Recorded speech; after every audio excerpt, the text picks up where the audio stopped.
The hour for convening having arrived, all members will please take their seats. The clerk will please ring the bell.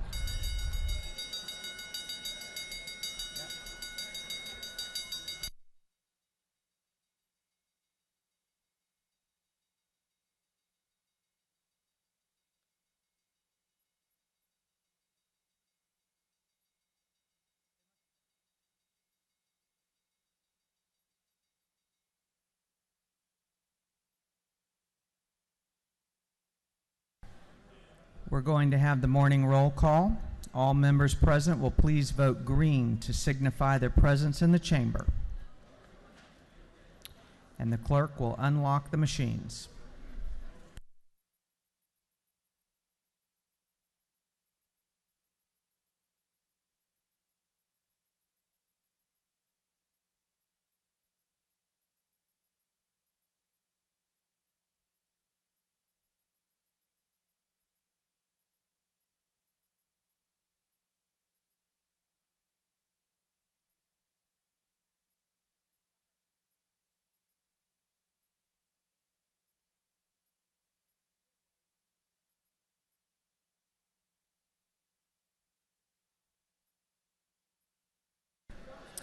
Have all members voted?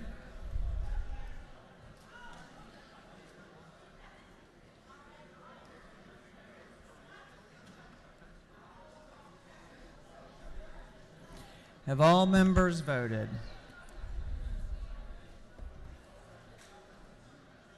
If so, the clerk will lock the machines. Doorkeepers will please close the doors and keep them closed. We will begin our day with scripture reading and prayers by the chaplain, after which we will pledge allegiance to the flag of our country. Our chaplain this morning will be introduced by the gentleman from the 108th House District, Representative Clay Cox.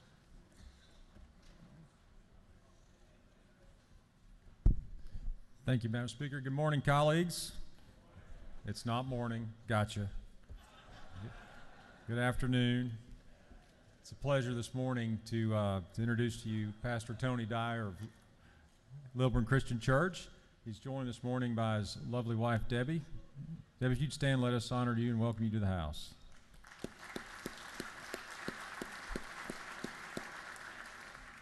After attending the Cincinnati Bible Seminary, Tony's been bringing the word of Jesus Christ and his gospel for the last, I'll embarrass you, but 35 years or so, 9 of which at Lilburn Christian Church, and it's just an honor to hear his message each Sunday, and I hope you'll pay close attention, even though you're sleepy. Pastor Dyer.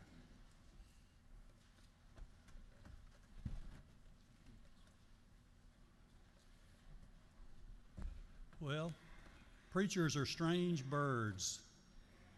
You probably already knew that. We speak for a living. Who wants to do that? Of course, representatives speak for a living too. If you weren't able to speak and think on your feet, you never would have gotten elected. But preachers are strange also because we're in the people business. We serve at the pleasure of people, and for little or no reason or all, they can vote us out. Of course, representatives have the same problem, don't you? Preachers have a strange calling. We feel like we ought to try to help people, ought to try to make a difference in the world if we can. It's just a special feeling that we have that it's hard for us to articulate. But I imagine you representatives feel the same way. That's why you're here, isn't it? To try to make a difference in the world. At the end of the day, preachers look in the mirror and we never are able to say, I finished my work.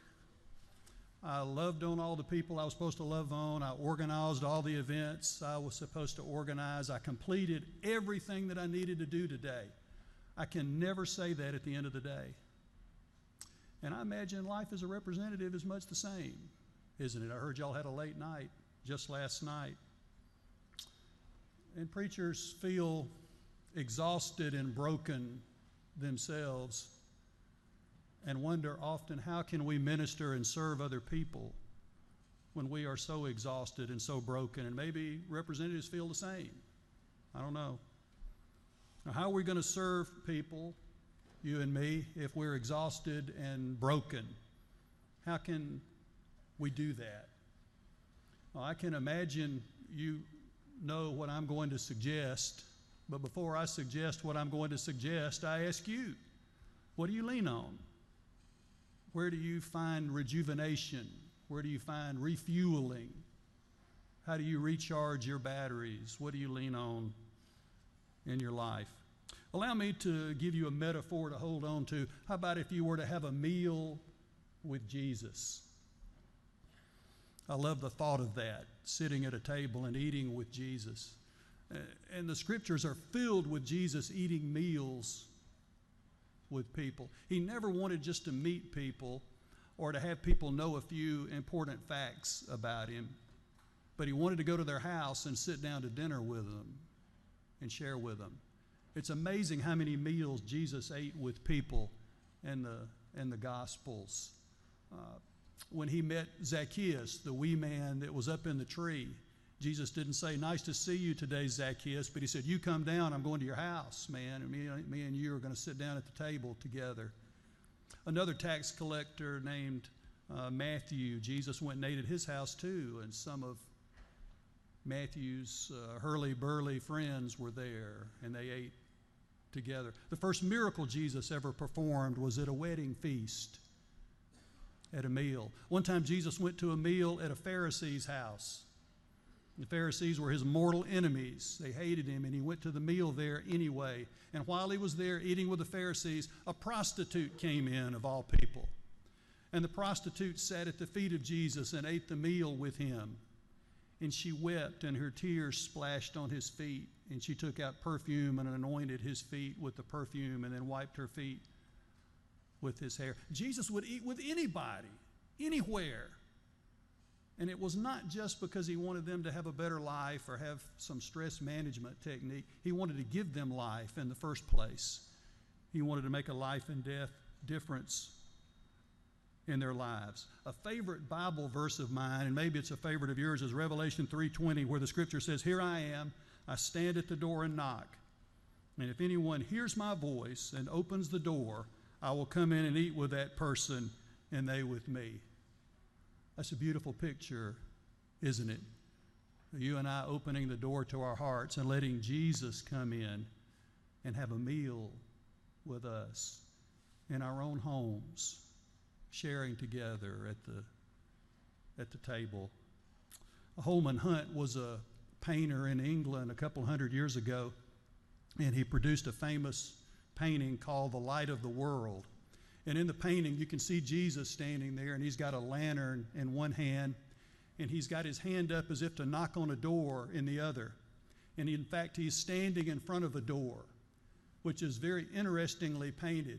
It's covered with weeds and vines and thorns, as though the door has been neglected, and nobody's been in there in a while. And if you look closely at the painting, you notice that there's not a doorknob on the exterior of the door. Jesus will not force his way in. The door must be opened from the inside. The painting hung in a gallery in London for many years, and after a while, as all paintings do, it got dirty and had to be taken down and restored and cleaned.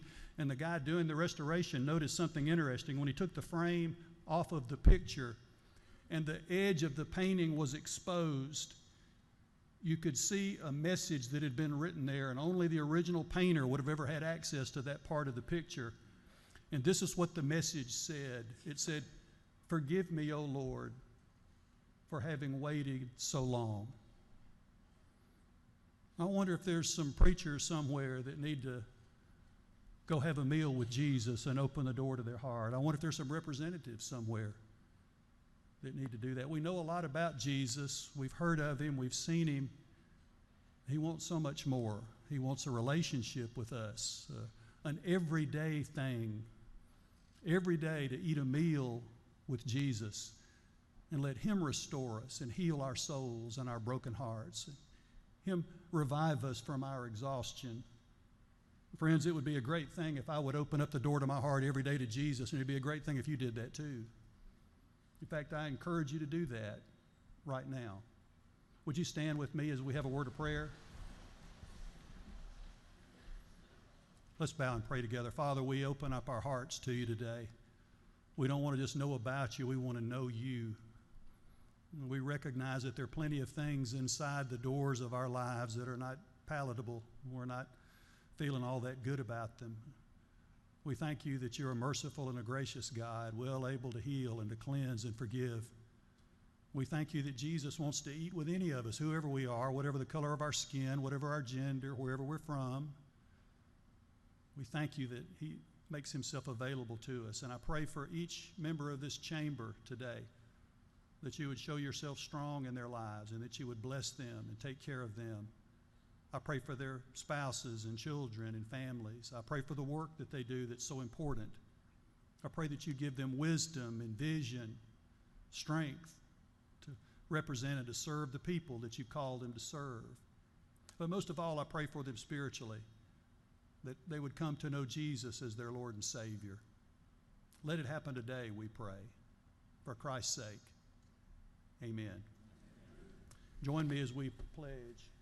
I pledge allegiance to the flag of the United States of America and to the republic for which it stands, one nation, indivisible, with liberty and justice for all. Thank you, Madam Speaker. Thank you, man.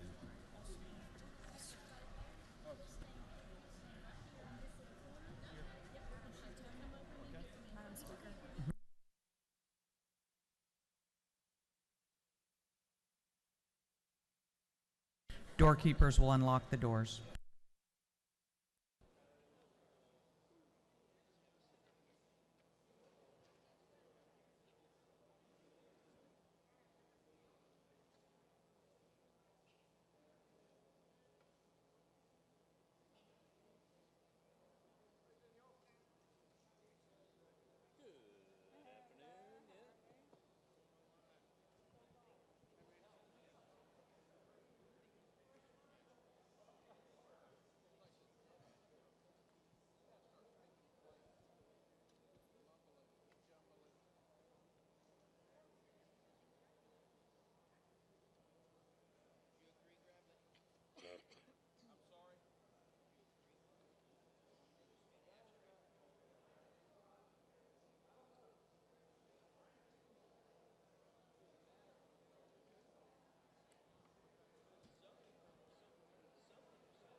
The House will stand at ease.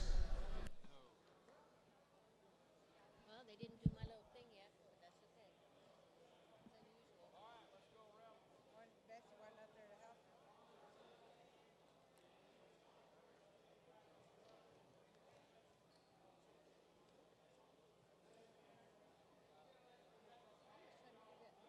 who that person was.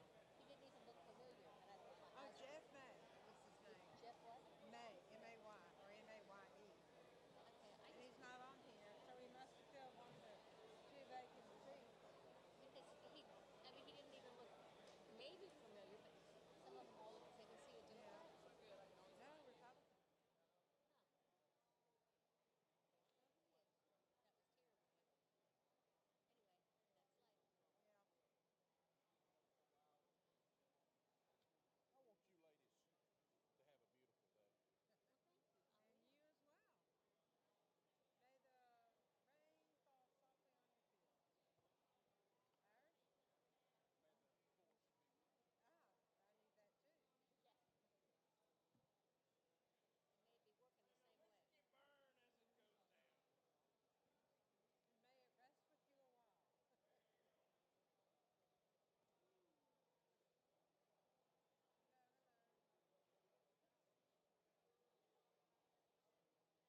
Chair recognizes Chairman Darlene Taylor, the Chair of the Committee on Information and Audits. Mr. Speaker, your Committee on Information and Audits has reviewed the proceedings of the previous legislative day and found them to be correct.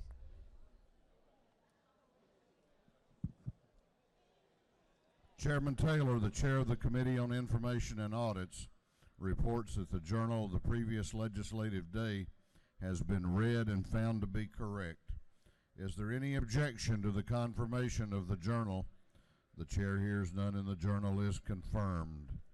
The clerk will read the resolution establishing the order of business for the day. Mr. Burns, on the 59th, moves the following be established as the order of business during the first part of the period of unanimous consents. Introduction of bills and resolutions, first reading and reference of House bills and resolutions, second reading of bills and resolutions, report of standing committees, first reading and reference of Senate bills and resolutions, morning orders.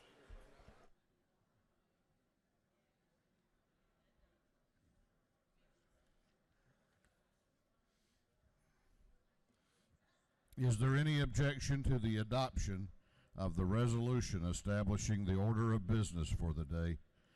The chair hears none and the resolution is adopted. First reading of bills and resolutions. The clerk will read. House Bill 1015 by Representative Cannon, the 58th, Sharper, the 177th, Elam, the 153rd, Dreyer, the 59th, Smyrie, the 135th, and others. A bill being entitled Act to amend Code Section 41-2-9 of the Official Code of Georgia, annotated, relating to county and municipal ordinances.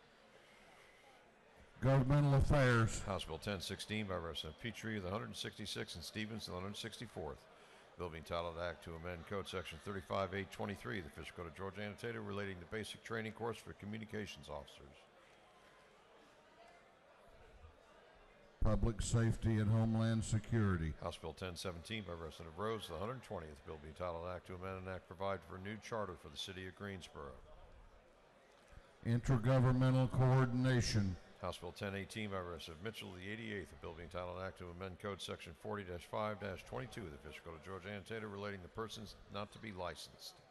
Motor Vehicles. House Bill 1019 by Representative Stevens, the 164th. Bill being entitled Act to amend Code Section 4883 of the Official Code of Georgia, annotated, relating to exemptions from sales and use taxes. Ways and Means. House Bill 1020 by Representative Trammell, of the 132nd, Hughley, 136th, Beverly, 143rd, Williams, 168th, Alexander, the 66th, and others. Bill being entitled Act to amend Title 50 of the Official Code of Georgia, annotated, relating to state government. Regulated Industries. House Resolution 1374 by Representative Harrell of the 106th, Brockway, the 102nd, Jones, the 47th, Raffensperger, the 50th, and Lotta, the 122nd. A resolution creating the House Study Committee on Professional Licensing Boards, Operations, and Funding. Special Rules. House Resolution 1375 by Representative Dempsey, the 13th, Cooper, the 43rd, Newton, the 123rd, Dankersley, the 160th, Princeton, the 127th, and others. A resolution encouraging the state of Georgia to advise all public and private schools to educate students and parents about the dangers of meningococcal disease. Health and Human Services. House Resolution 1376 by Representative Hatchett of the 150th, England of the 116th, Powell of the 171st, Watson of the 172nd, Meadows of the 5th, and others. A resolution urging the House Rural Development Council to solicit input from the hospitals in this state.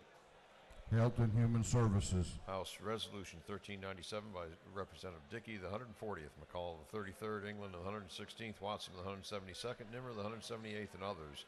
A resolution encouraging the Federal Motor Carrier Safety Administration to withdraw the electronic logging device regulations.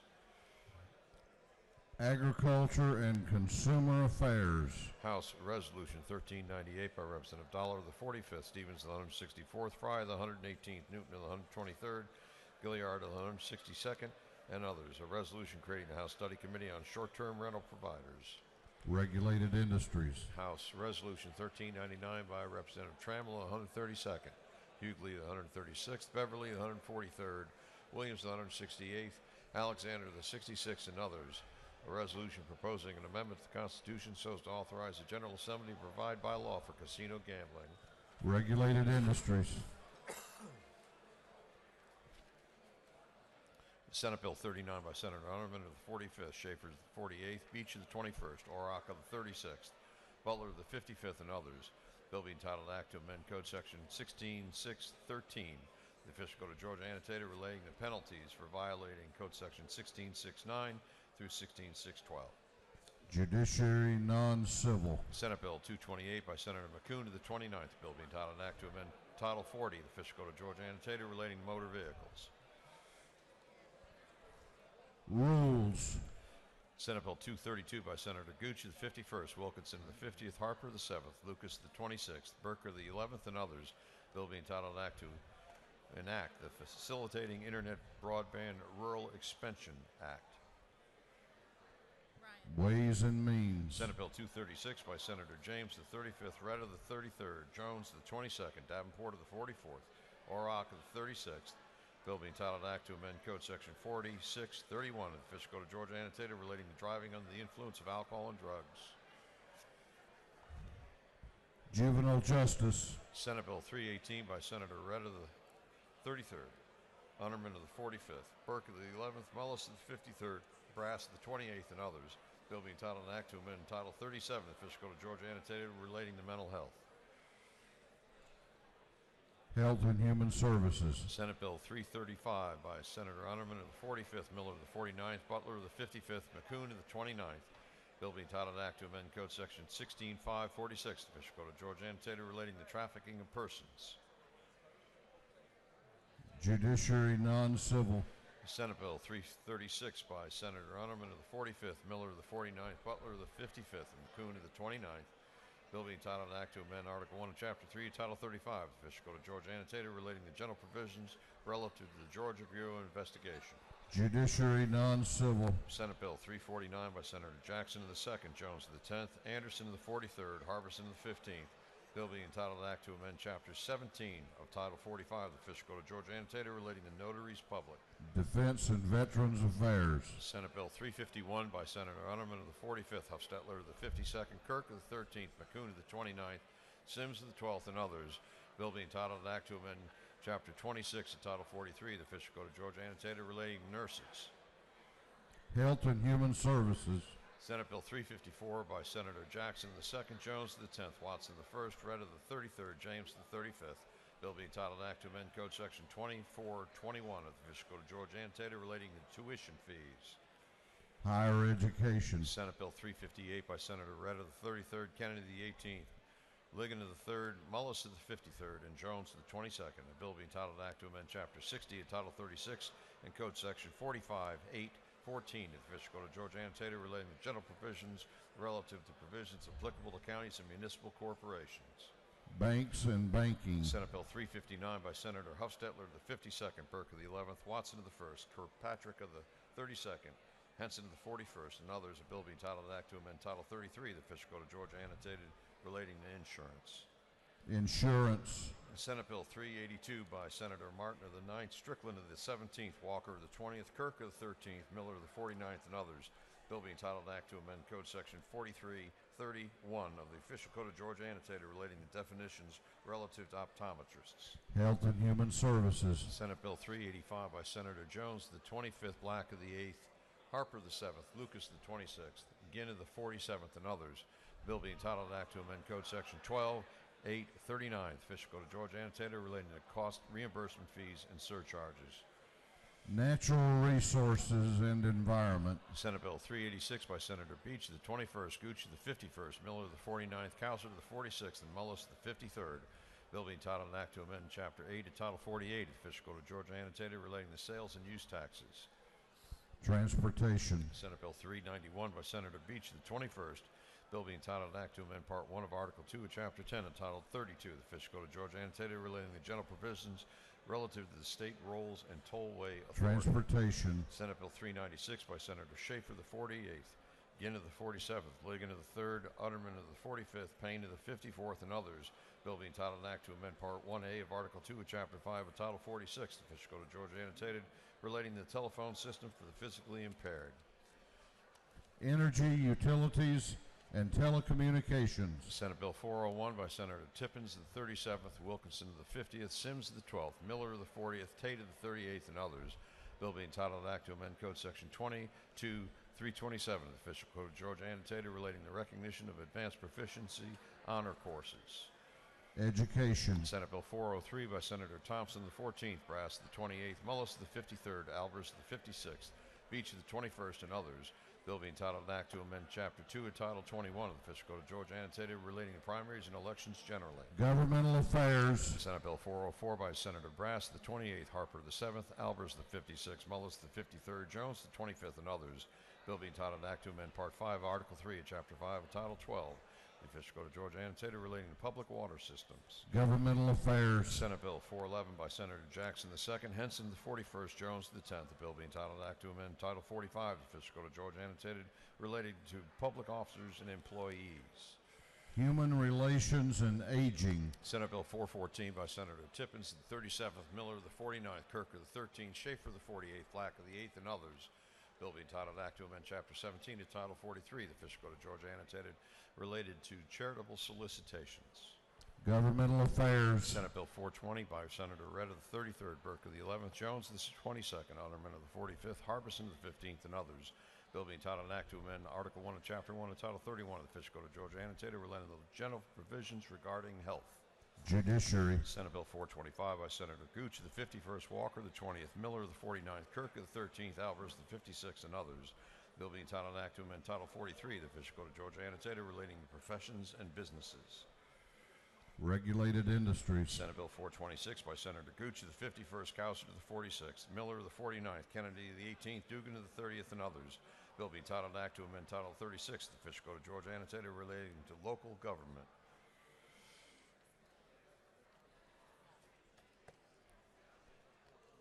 Yes, sir. Energy, Utilities, and Telecommunications. Senate Bill 430 by Senator Brass, the 28th, and Jones, the 25th. Bill being titled Act to amend Title 15, Chapter 2 of Title 21 and Chapter 5 of Title 48.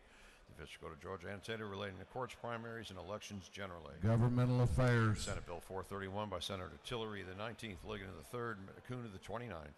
Bill being titled Act to amend Code Section 51-325. The Official Code of Georgia annotated relating to certain liability, not limited. Judiciary. Senate Bill 436 by Senator Strickland of the 17th, Mullis the 53rd. Bill being titled Act to amend Chapter 9 of Title 15 of the Official Code of Georgia annotated relating to probate courts. Judiciary. Senate Bill 437 by Senator Payne of the 54th, Thompson of the 14th, Harbin of the 16th, Ligon of the 3rd, Schaefer the 48th, and others. Bill being titled Act to amend Code Section 3139-4 of the Official Code of Georgia annotated relating to persons authorized to issue orders not to resuscitate. Juvenile Justice. Senate Bill 444 by Senator Unterman of the 45th, Huffstetler of the 52nd, Watson the 1st, Burke of the 11th, Kirkpatrick of the 37th, and others. Bill being titled Act to amend Chapter 6 of Title 49 of the Official Code of Georgia annotated relating to services for the aging. Human Relations and Aging. Senate Bill 450 by Senator Payne of the 54th, Harper the 7th, Mullis the 53rd, Jones the 25th, Brass the 28th, and others. Bill being titled an Act to amend Code Section 2739 of the Official Code of Georgia annotated relating to unlawful enticement of game. Game, Fish, and Parks.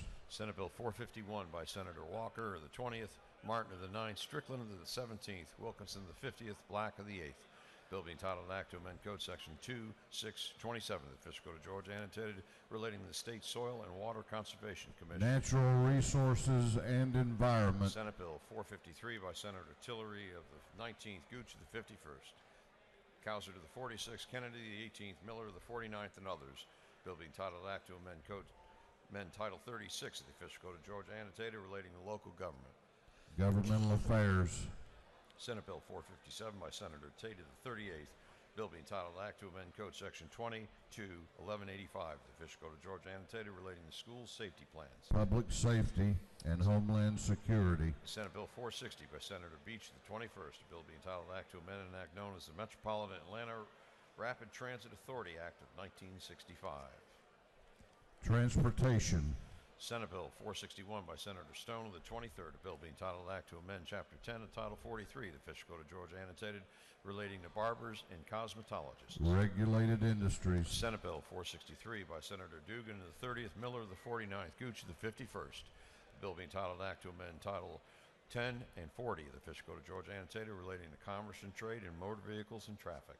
Motor vehicles. Senate Resolution 149 by Senator Williams, the 27th, Payne, the 54th, Tillery, the 19th, Brass, the 28th, and Thompson, the 14th. A resolution designating September 1st as Childhood Cancer Awareness Day in Georgia. Special rules. Senate Resolution 537 by Senator Beach, the 21st, Schaefer, the 48th, Cowser, the 46th, Gucci, the 51st, Kennedy, the 18th, and others.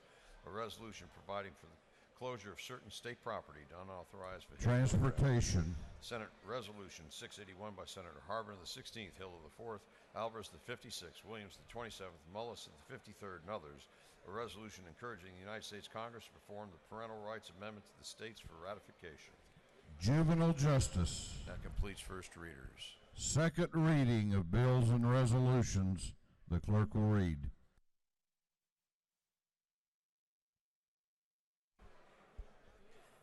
House Bill 1010 by Representative Cantrell, the 22nd, a bill to amend an act placing the Sheriff, Clerk of the Superior Court, Tax Commissioner, and Judge of Probate Court of Cherokee County on the salary system. House Bill 1011 by Representative Gassaway of the 28th, the bill to amend an act to provide a new charter for the town of Martin. House Bill 1012 by Representative Hogan of the 179th, the bill relating to miscellaneous local administrative provisions regarding ad valorem taxation. House Bill 1013 by Representative Wallace of the 119th, a bill relating to elections and primaries. House Bill 1014 by Representative Coomer of the 14th, a bill relating to requirements for issuance of policies. House Resolution 1347 by Representative Gassaway of the 28th, a resolution honoring the life of Mr. J. Marion Thomason and dedicating a road in his memory. House Resolution 1348 by Representative Stevens of the 164th, resolution recognizing Senator Edward H. Zipperer and dedicating a bridge in his honor. House Resolution 1349 by Representative Werkheiser of the 157th, the resolution creating a House Study Committee on the solid waste disposal process. House Resolution 1363 by Representative Cooper of the 43rd, resolution urging the United States Congress to amend the Controlled Substance Act of 1970 so as to reclassify marijuana as a Schedule II drug. House Resolution 1364 by Representative Dempsey of the 13th, resolution encouraging the Georgia Legislature to broaden eligibility and increase funding for the breast and cervical cancer prevention program. House Resolution 1372 by Representative Morris of the 156th, resolution honoring the life of Staff Sergeant Dustin Michael Wright, dedicating a road in his memory. House Resolution 1373 by Representative Morris of the 156th, resolution recognizing Mr. Roy E. Harrington and dedicating a road in his honor. Senate Bill 82 by Senator Jackson of the 2nd, a bill relating to the Hope Scholarships and Grants. Senate Bill 293 by Senator Black of the 8th, a bill relating to retirement allowances, disability benefits, and spousal benefits. Senate Bill 294 by Senator Black of the 8th, a bill relating to retirement allowances, disability benefits, and spouses benefits. Senate Bill 309 by Senator McCoon of the 29th, a bill relating to primaries and elections. Senate Bill 324 by Senator Albers of the 56th, a bill relating to contracts within state agencies and adjoining counties. Senate Bill 325 by Senator Kirkpatrick of the 32nd, a bill relating to physicians, assistants, and others. Senate Bill 334 by Senator Unterman of the 45th, a bill relating to nurses. Senate Bill 337 by Senator Unterman of the 45th, a bill relating to admissions and confessions. Senate Bill 339 by Senator Ligon Jr. of the 3rd, a bill relating to the Board of Regents and the university system. Senate Bill 350 by Senator Walker of the 20th, a bill relating to transactions. Senate Bill 355 by Senator Hofstadler of the 52nd, a bill relating to procedure for changing any rate, charge, classification, or service and recovery of financing costs. Senate Bill 376 by Senator Schaefer of the 48th, a bill relating to identity theft. Senate Bill 395 by Senator Watson of the 1st, a bill relating to the Defense Community Economic Development Fund. Senate Bill 406 by Senator Strickland of the 17th, a bill relating to health. Senate Bill 407 by Senator Strickland of the 17th, a bill to provide for comprehensive reform for offenders. Senate Bill 409 by Senator Harper of the 7th, a bill relating to negotiating railroad crossings and entering highways from private driveways.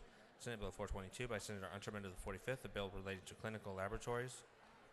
Senate Bill 432 by Senator Alberts of the 56th, a bill relating to imposition rate computation and exemptions from state income tax. Senate Bill 434 by Senator Unterman of the 45th, a bill relating to the Georgia Board for Physician Workforce. Senate Bill 443 by Senator Stone of the 23rd, a bill relating to security deposits. Senate Bill 445 by Senator Gooch of the 51st, a bill relating to highways, bridges, and ferries. Senate Bill 446 by Senator Harper of the 7th, a bill relating to abandoned motor vehicles. Senate Bill 452 by Senator Stone of the 23rd, a bill relating to criminal procedure and penal institutions. Senate Bill 458 by Senator Wilkinson of the 50th, a bill relating to general provisions regarding ad valorem taxation of property. Senate Resolution 745 by Senator Miller of the 40th, resolution recognizing Robert H. Bob Bell, dedicating interchanges in his honor. Senate Resolution 774 by Senator Stone of the 23rd, a resolution creating the Joint Study Committee on Adoption Expenses. Senate Resolution 794 by Senator Miller of the 49th, a resolution creating the Joint Georgia, North Carolina, and Georgia-Tennessee Boundary Line Commission. Senate Resolution 821 by Senator Martin of the 9th, resolution recognizing Augusta as an official cybersecurity and information technology innovation corridor and Savannah as an official logistics technology innovation corridor in Georgia. Through second readers.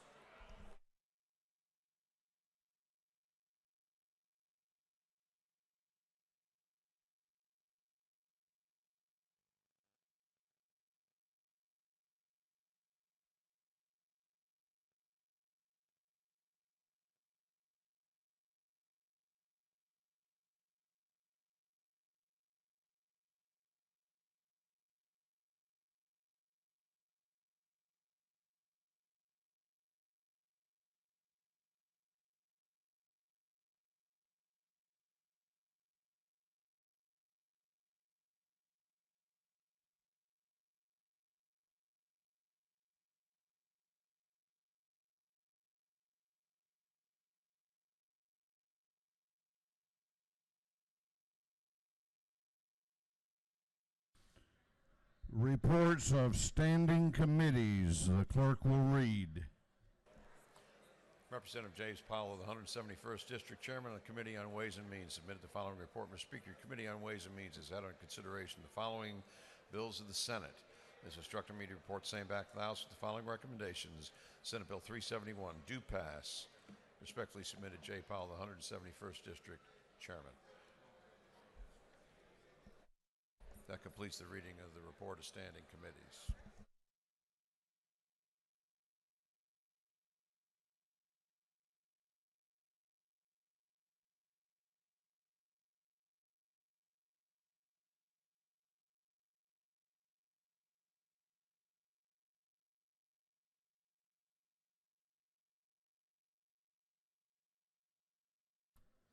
We are going on to morning orders. This House will come to order. House will come to order. The chair will ask that the members of the inside the chamber give respect and attention and show courtesy to the members in the well.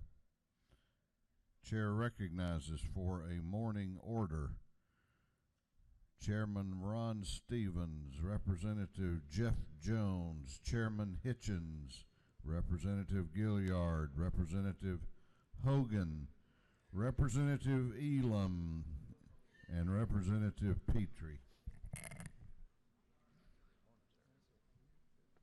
Thank you, Mr. Speaker, for allowing us to recognize the 100-mile group. There in the gallery, would you all please stand? The 100-mile group is here in support of House Resolution 1041.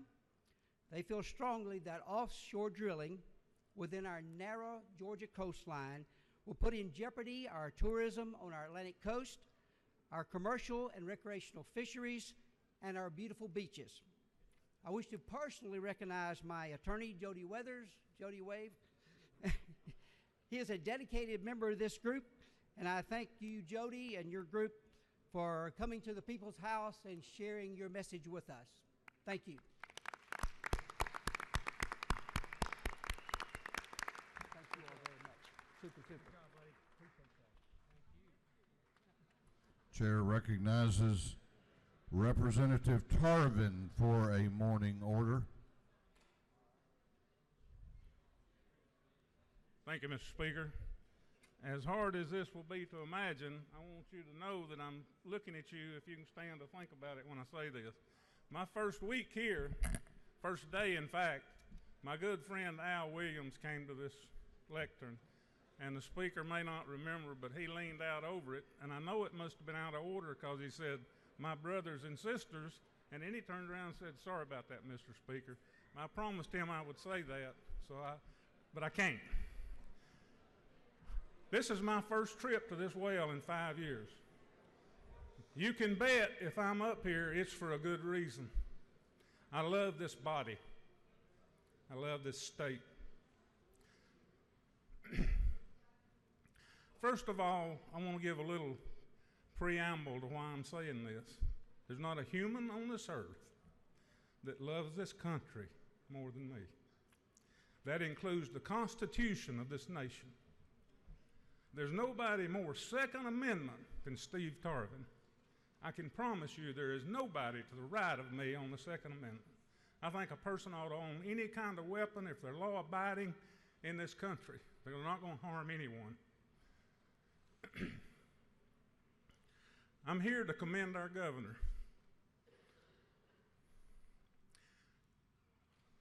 He had a press conference yesterday, and what was in his press conference was exactly what I thought when I heard some statements earlier. Now, whether the Delta bill comes back to this floor or not, my yes or no vote will have zero to do with guns or the NRA. I invite you to look at his press conference. I agree with him 100%.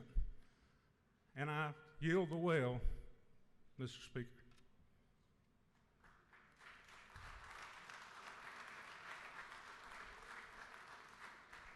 Chair recognizes Representative Stovall for a morning order.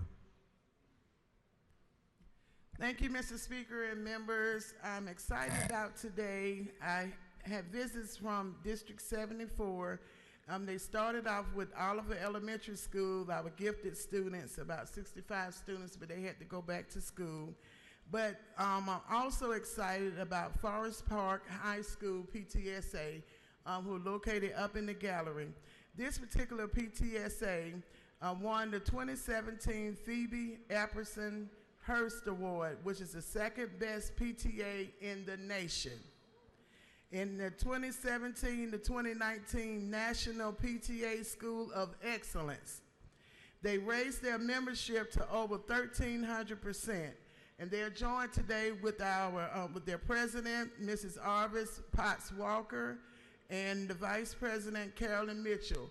And this is one of the schools that were actually on the turnaround list that is no longer on there. So will you all please stand to give the outstanding students and the parents of Forest Park High School PTSA a big hand. Go Panthers.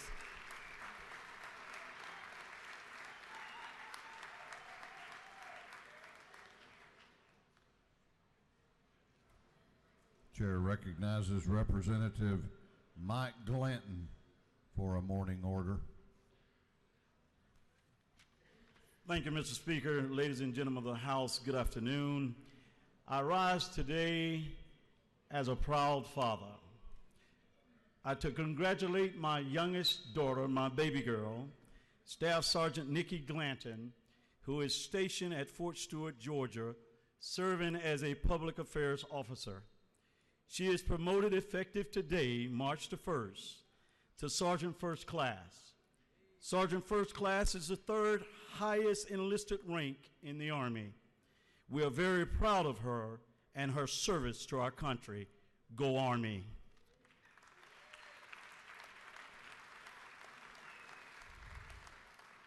Chair recognizes Chairman Ron Stevens for a morning order.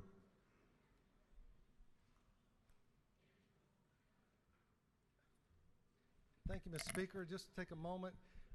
Yesterday, a lot of confusion about road namings. I want to apologize to some of my friends over here that may have gotten the wrong idea about our zest whenever we're trying to get a bridge or a road named, that we do not step on somebody's toes that might be doing the same for their district. Thank you.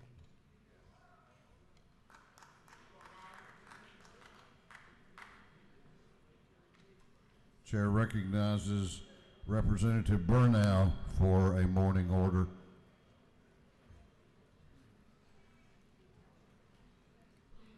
Good morning, Mr. Speaker. Today is Dr. Seuss's birthday, and teachers and children are celebrating Read Across America Day. Take time today to read your favorite Dr. Seuss or children's story with a child today or this weekend. Thank you, Mr. Speaker. Chair recognizes Representative Schofield for a morning order. And she is joined by Representative Elam.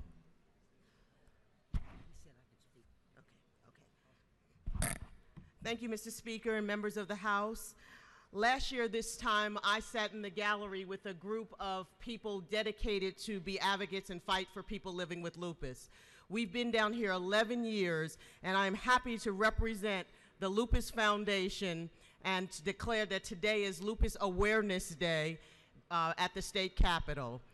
We travel from near and far across the state. We come with chronic pain every single day, but we are here today to let you know that we are strong and we will continue to fight for a disease that affects so many people. I thank you. I've been living with it for 18 years, and I continue to be the voice for those who have chronic pain that can still crank it out and get things done. I yield well. Wait a minute. I want to recognize the group and ask them to stand up and just give them a big wave. And these are my family. And thank you, Mr. Speaker. I wish to personally recognize Ms. Johnny Mae Hammond. She is a tireless foot soldier, not only for raising the awareness of lupus, but for many other causes in our hometown in Albany. Ms. Hammond is a pillar of our community, has been an energetic member of Southwest Georgia's lupus support group for over 20 years. She assists with facilitating workshops, works directly with our local and city programs, and she is in the gallery. If you would just wave, thank you very much. We love you. And I would like to let you know that you left your phone in my office. I yield the well. Thank you. I'm sorry, with somebody else's.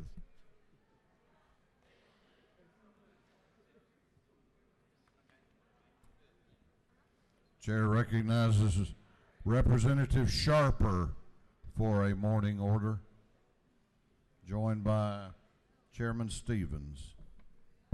Thank you, Speaker. We will not be in session tomorrow, but we're going to be recognizing National Speech and Debate Day at the state capitol today. I don't know how many of you guys took speech or debating in high school or middle school, but I'm just going to read just a little portion of this resolution. Whereas speech and debate programs sharpen students' ability to think and listen critically and to articulate their thoughts confidentially and persuasively and provide them with the critical analysis skills necessary to analyze information from movies, television, social media, music, literature, and textbooks with a discerning eye. And one thing that you guys, if you have children, try to get them involved in speech and debate. Here's why. Speech and debate students demonstrate increased problem-solving abilities and overall academic performances, scoring higher on standardized tests such as the SAT, the ACT, and the AP exams.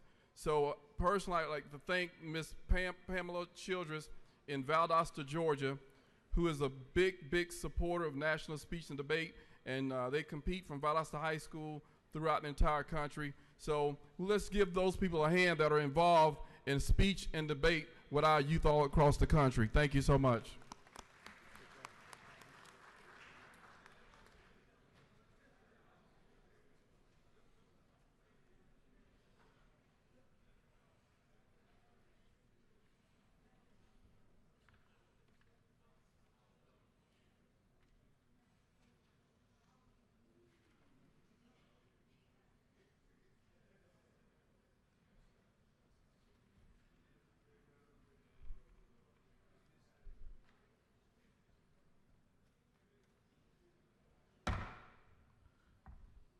We are about to honor and recognize some very distinguished guests we have with us today. I'm going to ask the clerk to read the caption to House Resolution 1100. House Resolution 1100 by Representative Green in the 151st, Cooper the 43rd, Houston in the 170th, Burns in the 159th, Hatchett in the 150th, and others. A resolution commending the Georgia Rural Health Association and recognizing March 1st, 2018 as Rural Health Day at the state capitol and for other purposes. Chair recognizes Chairman Gerald Green for an invite resolution. Thank you, Mr. Speaker. This is Rural Health Day here at the Capitol, and it is for our healthcare providers, our educators, individuals, and legislators to come together to recognize the issues that impact rural health care and to also take time to thank the state of Georgia, and in particular, Speaker David Ralston, for all the efforts that have been executed and those that are being planned to help the citizens in rural Georgia. I would like to welcome a few of those individuals here on the floor. Stacy Flint is here as the GRHA president. Fran Baker-Witt is a board member, and there are some individuals in the gallery that we would like to welcome as well. If you'll please stand.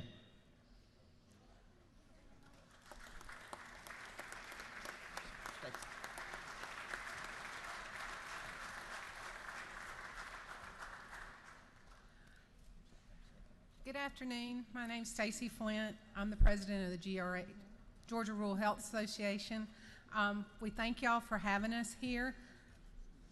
We thank you for recognizing March 1st as the Rural Health Day at the Capitol. We thank you for supporting rural health care throughout the state of Georgia, and we ask that you please continue to support us in our efforts to provide health care to rural areas of Georgia. I'd also like to thank Representative Green for having us here today. Thank you.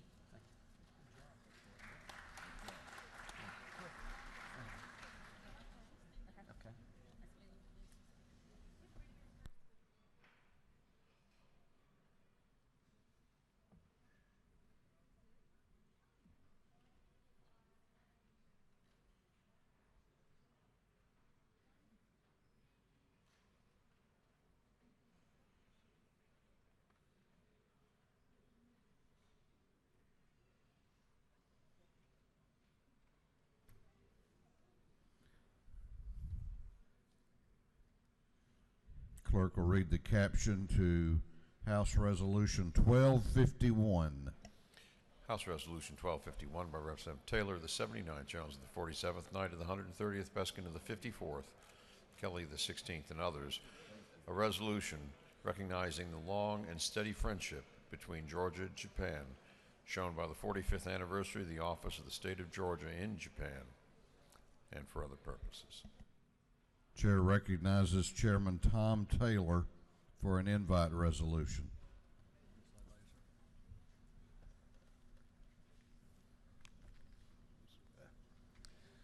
Thank you, Mr. Speaker.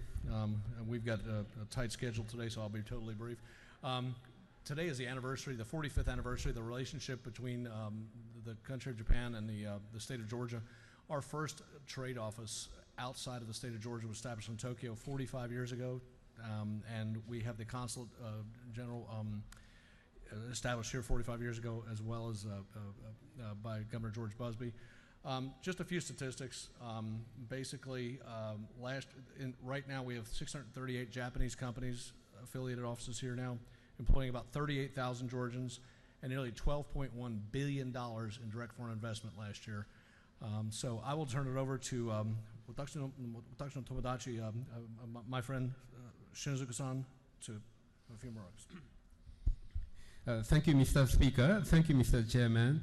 Honorable members of the Georgia House of Representatives, dear friends, this is a huge honor and privilege to stand before you on behalf of my country as we celebrate the 45th anniversary of Georgia's economic relationship with Japan. 45 years ago, the state of Georgia opened its first economic development office in Tokyo. At the same time, great Japanese companies like YKK started to come to Georgia. Since then, our relations continued to grow. The state of Georgia helped the Japanese companies to invest, and our companies were proud to call Georgia home. As a result, we now have 640 Japanese affiliate companies thriving in the Peach State, working with more than 36,000 Georgians. These companies continue to expand, as shown in the recent announcement of expansion of the Japanese manufacturer OFS based in Gwinnett and Carroll County.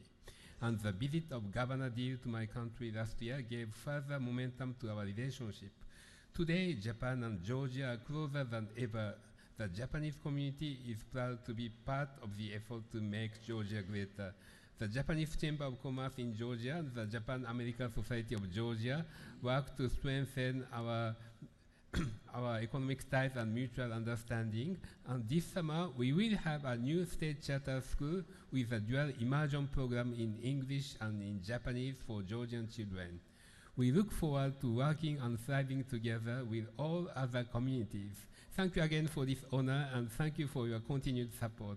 I look forward to many more years of prosperity and friendship between Japan and Georgia. And to conclude, let me wish to the great state of Georgia much more success, much more development, and much more opportunities. Thank you. Thank you, Mr. Counsel General. And I'm joined by what we call the Kyoto Caucus up here. Or the Thank you very much.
We are going on to the rules calendar.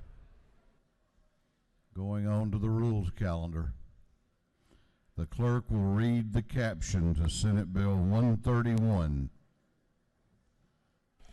Senate Bill 131 by Senator Tillery of the 19th, Stone of the 23rd, Mullins of the 53rd, Black of the 8th, Kirk of the 8th, 13th, and others, to be entitled an act to amend Article 1 of Chapter 11 of Title 15, the official code of Georgia annotated relating the general provisions for the juvenile code, so as to provide that adoption proceedings be stayed while an appeal of an order to terminate parental rights is pending. This bill having assigned to the Committee on Juvenile Justice, that committee recommends that this bill do pass. Chair recognizes the chair of the Juvenile Justice Committee, Chairman Ballinger, to present the bill. Thank you, Mr. Speaker. Ladies and gentlemen, today I bring before you a very important bill. I'm going to walk you slowly through the bill, not that slowly, but I am going to walk you through the bill, but at the end I'm going to kind of emphasize how important the bill is. In Section 1, there's a provision. Right now there's a little bit of a limbo that people are left in, as Judge Quick will attest to. Whenever there has not been, or there's an appeal of a termination of parental rights and there's an adoption proceeding, so this would just provide for a stay of that adoption pending the termination. And the real meat of the bill is in Section 3, and it deals with terminating parental rights. That's something that this state does not go into lightly or unadvisedly, but it does go into. And our Department of Family and Children Services is having based on our current statute, is having a lot of problems with terminating parental rights. So that's covered in Section 2 and in Section 3. And in Section 4, it provides for a waiver if the child knowingly enters the waiver in juvenile court. This bill, with the clarification of our termination of parental rights language, will provide hope. Our adoption bill is meaningless unless we can terminate the parental rights of these birth parents and be able to give these children hope for a new family. By terminating the parental rights of the people that didn't take very good care of them, it will allow those children to move forward with new adoptive parents. So I urge your favorable consideration for Senate Bill 131. Mr. Speaker, I'll be happy to yield to any questions.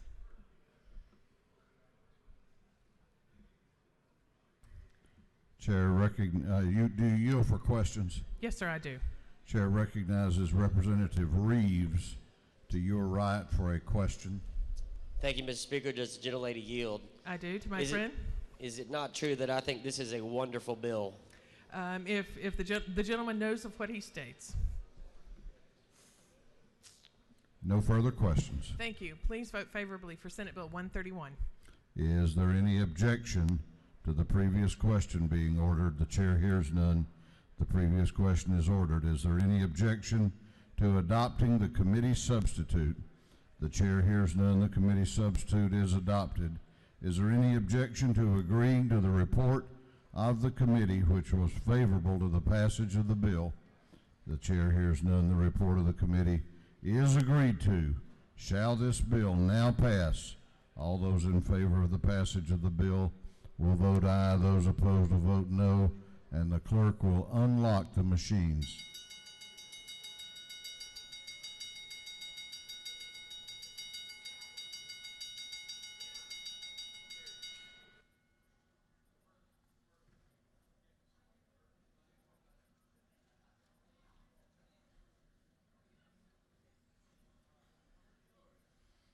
Have all members voted? Have all members voted? If so, the clerk will lock the machines. On the passage of Senate Bill 131, the ayes are 162, the nays are 0. This bill, having received the requisite constitutional majority, is therefore passed. Clerk will read the caption to House Resolution 655. House Resolution 655 by Representative Bernal of the 77th and others. A resolution recognizing Gold Star Father Day on November 9th annually in Georgia and for other purposes. This resolution having been referred to the Committee on Defense and Veteran Affairs, that committee recommends that this resolution be adopted. Chair recognizes Representative Bernal to present the resolution. Thank you, Mr. Speaker. I bring before you House Resolution 655 recognizing Gold Star Father Day on November 9th annually in Georgia. A Gold Star father is a parent of a child who died in combat or as a result of combat. Gold Star Mothers was founded by Grace Darling Sebo after her son was killed in action in World War I, to comfort mothers who had also lost their children to war and to care for hospitalized veterans. After years of planning, American Gold Star Mothers Incorporated was officially established in Washington, D.C. on June 4, 1928 as a national organization. And on the last Sunday in September is Gold Star Mother's Day. In September 2015, the U.S. House of Representatives passed a bill allowing fathers the same benefits given to mothers of fallen or permanently disabled service members. However, no day was set aside to honor fathers. If this resolution passes, Georgia would be the first state to annually honor Gold Star fathers.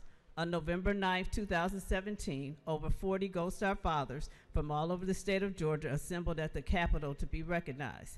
They were supported by their wives, children, and grandchildren. The fathers in attendance had the opportunity to meet other fathers and celebrate the life of their fallen soldier. With that, Mr. Speaker, I yield to answer any questions.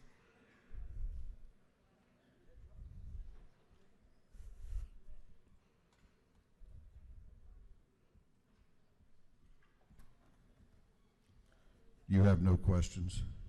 Thank you, Mr. Speaker. I yield the well. You do have a question. I'm sorry. Came in late. Do you yield for a question or two? Yes. Chair recognizes Representative Holcomb to your left for a question. Thank you, Mr. Speaker. Does the lady yield? Yes. Is this your first bill? Yes, it is. Thank you for bringing this bill, and as a veteran, I very much appreciate this. Thank you. You're welcome. Do you further yield? Yes, Mr. Speaker. Chair recognizes Representative Rogers to your right for a question. Will the lady yield? Yes. Ma'am, is it not true that since 1776, 1.5 million Americans have paid the ultimate price? And this is a great way to recognize them, and I thank you for bringing this bill. You're welcome. No further questions. Mr. Speaker, I yield the well and ask for your favorable consideration. Is there any objection to the previous question being ordered? The chair hears none. The previous question is ordered. Is there any objection to agreeing to the report of the committee, which was favorable to the adoption of the resolution? The chair hears none. The report of the committee is agreed to. Shall this resolution now be adopted? All those in favor of the adoption of the resolution will vote aye. Those opposed will vote no, and the clerk will unlock the machines.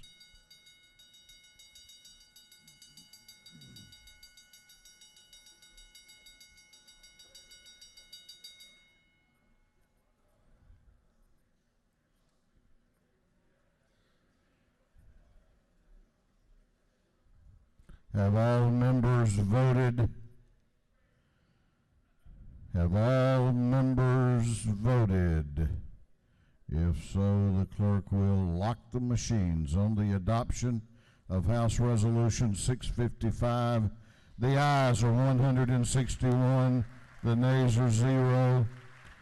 This resolution, having received the requisite constitutional majority, is therefore adopted.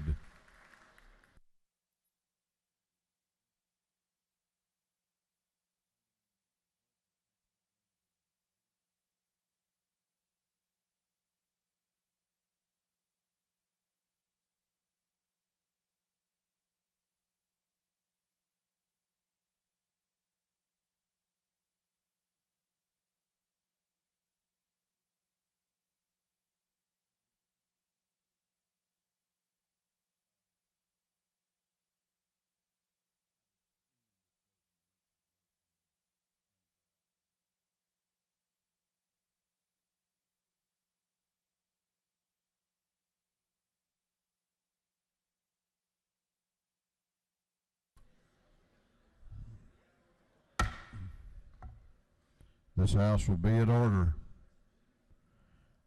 This House will be in order. If you have any interest in the financial condition of the state, I'm going to ask you to take your seat and cease audible conversation.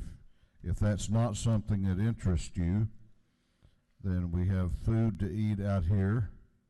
I'm sure there are games and TV sets around, and otherwise we're going to go ahead and consider the amended budget. Chair recognizes the chair of the House Appropriations Committee, Chairman England, for a motion. Thank you, Mr. Speaker. I move that this House agree to the Senate substitute to the House substitute of House Bill 683 as amended by the House.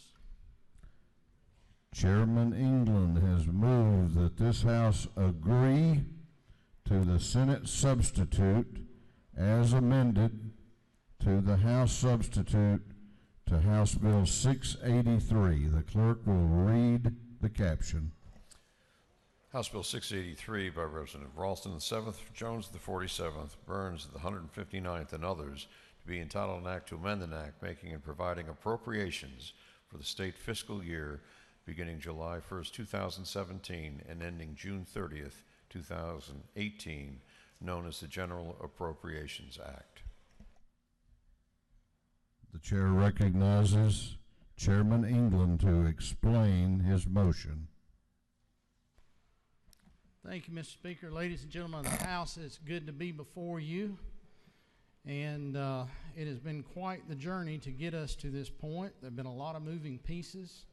I want to thank each and every one of you for your patience as we have worked through this amended budget and as we continue to work through the 19 budget as well.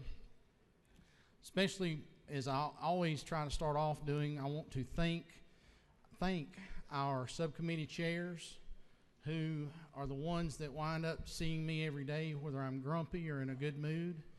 And I've been a little bit grumpy over the last couple of weeks because of an abscessed tooth, but they've always been kind and gracious to me, and most of all, I thank them for their prayers for me personally there.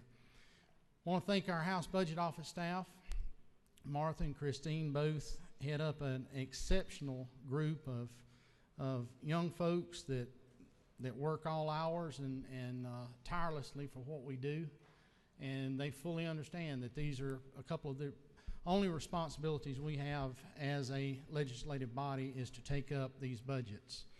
So indulge me for just a minute, you have on your desk a couple of different, or about 3 different documents.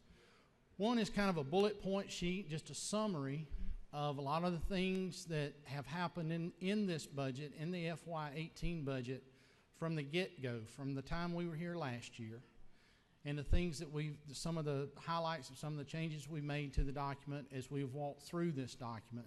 You'll also see a House amendment laying there on your desk, and then the big thick document is actually the Senate substitute that we will be amending today. So I'm going to walk you through a little bit of a narrative, and then we'll go through the tracking sheets very quickly. I know many of you have some distance to travel, and I don't want to keep you here any longer than we have to. But I do want to say real quickly, a thank you to my counterpart in the Senate, Jack Hill. Senator Hill is a gentleman and a scholar and an honorable man, and I thoroughly have enjoyed the 8 years that I've had to work with him hand in hand as we try to do the best we can for the 10.3 million Georgians here. I know he has in his heart the best interests. We don't always agree, and that's okay. We're 2 different people. If we agreed, we'd both be driving a white Ford Explorer like I do. But he doesn't. But anyway, Jack is a fine man. Or excuse me, Chairman Hill is a fine man, and I want to personally thank him as well for working with us and taking the time to, as we try to look out for the folks that we're here to look out for. So as most of you know, I regularly preach that when we vote on a budget, we're simply taking a snapshot or of a financial time frame, and the state budget is truly a moving picture, where all the snapshots combine together, one after another, to tell a complete story. After Wednesday's salute to film in the north wing of the Capitol, many of you were there, I think that the movie analogy is actually a pretty good way to cap all of this off and cap this week off, and to explain the changes that you're going to see documented in the amendment in front of you, which exemplifies the dynamic nature of state budgeting. It is nothing written in stone. It is something constantly moving and living. So as the film continues to roll, let me remind you of our opening scene in the production of House Bill 683. Act 1 began back in August and September when agencies and departments created and submitted their budget requests to OPB. The action rises in Act 2 when, after years of predictable and mostly moderate increases, August revenues were unexpectedly down 0.2%, even without a sales tax holiday on school supplies. And on November 9th of 2017, the governor announces that the tax collections for October represented a more significant decrease of $56.5 million, or 3.2% compared to the prior year. Coupled with the uncertainty regarding tax reform in Washington, D.C., and the budget deadline to print by December the 15th, our leading man, the governor, had to make a difficult decision. And as most of our governors have always done, he chose to be cautious and conservative in the revenue adjustment of just over 1.2% over the original FY18 budget. And without the $232.6 million transfer from the Revenue Shortfall Reserve Fund for the mid-year adjustment on education, that target is truly less than 1% at $89 million in new revenue from actual tax collections. So as we move on to Act 3, the plot thickens. The time covering late December into January marked the passage of a federal tax reform package and the convening of us here in the General Assembly. Unexpectedly, revenue stabilized and then took off with double-digit percentage increases in monthly collections for December and January of 10 and 16.6% respectively. And while these uncharacteristic gains may be in fact associated with a change in taxpayer behaviors associated with the federal tax reform package, the funds at the end of January have pushed the state to about 6.3%, or about $813 million ahead of last year's collections. Which brings us to Act 4 now. And it's the height of the drama in February and March, where we stand today.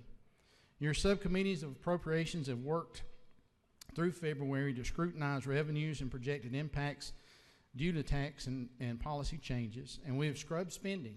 As you remember, as we went through this document a couple of weeks ago, there were a lot of positions that start dates had been withheld on, and so we scrubbed a lot of that. We've traded ideas back and forth between the two chambers and come to an agreement. Most of these agreements, in keeping with the fiscal policies of conservative budgeting, are housekeeping, enrollment and formula increases, and making the necessary fixes to get our state through the year with a balanced budget. The differences and compromises and final agreements make up the majority of the amendment. In a positive twist to our plot, the governor, supported by the overtime and exceptional analysis performed by our state economist, Dr. Ken Hegarty, and with input from his Office of Planning and Budget Director, Teresa McCartney, is confident that the revenue estimate can be slightly increased by another 0.4%, utilizing about 1/8 or $108.9 million of the previously mentioned $813 million in new collections. To that end, he has issued a new revenue estimate of $25.4 billion. The total increase of state treasury receipts go from 1.2% to 1.66%. This $108 million of additional revenue is primarily recognized in two additional items. $29.7 million to ensure state funds are available to clear any FAA settlements associated with the state and local collections of jet fuel taxes, and $42.1 million to fully fund our obligations to local communities, counties, and school systems associated with the Forest Land Protection Act, which sets the stage for a revised concurrently paid FLIPA program per House Bill 85 to begin in 2019. So as that bill and the constitutional amendment move through the Senate and wrap up, which we're told will be next week, we will be able to make those counties whole. These two items account for about 67% of the $108 million, and another 25% of the adjustment in cash funds go to pay for bond projects from the 19 budget. So lowering or taking some items out of it that were going to be short-term items that would have been bonded and paying for them with cash instead of bonds, such as $10.3 million in technical college classroom equipment and $8.6 million for the judicial complex fixtures, furniture, and equipment. These changes further enhance the underlying theme of this amended budget process, which remains first and foremost to meet our constitutional obligations of adjusting K-12 education funding and aligning our revenue sources to maintain a balanced budget, and to apply available funds to one-time expenses that alleviate cost commitments in the future. Before we talk through the changes in this amendment, allow me to remind you that there are numerous items that were initiatives of this House that were agreed to by the Senate, as well as appropriately funded obligations met within the governor's version that tell the full, enriched, and inspirational story through the Senate substitute on your desk. In addition, the highlights of the amended fiscal year 18 budget are our trailer for the movie with a short but comprehensive overview of the action has been distributed and put on your desk. I mentioned that a few minutes ago. And will be posted, that and all of these documents will be posted on the House Budget and Research Office website later today for you to be able to look at and review this film more and more. I'm incredibly proud of the work, as I mentioned before, of our subcommittee chairs and the members of those subcommittees. Many of you serve on our committee, and we appreciate the hard and diligent work that you've put into this. So as we move on, I would ask you to look at your tracking sheet, which is the one that it's the thin document on your desk. I like thin because that means it will be fairly quick and hopefully painless. And I'll walk through it, and I'll be glad to answer any questions of things that I might leave unexplained afterwards. So as you start off in Section 1, Georgia Senate, of course, we let the Senate make their adjustments and transactions just as we do in the House. So you see those two items at 1.2 and 1.3. Section 3, under 3.1 and 3.2, ancillary services and legislative fiscal office, we had put in half of the additional need there. The Senate funded the other half, so those are fully funded. 6.5 under judicial council, you'll see a cut of $100,000, and that's just another true up for actual expenditures. When looking at prosecuting attorneys, you'll see some basically statewide changes there. Nothing really significant.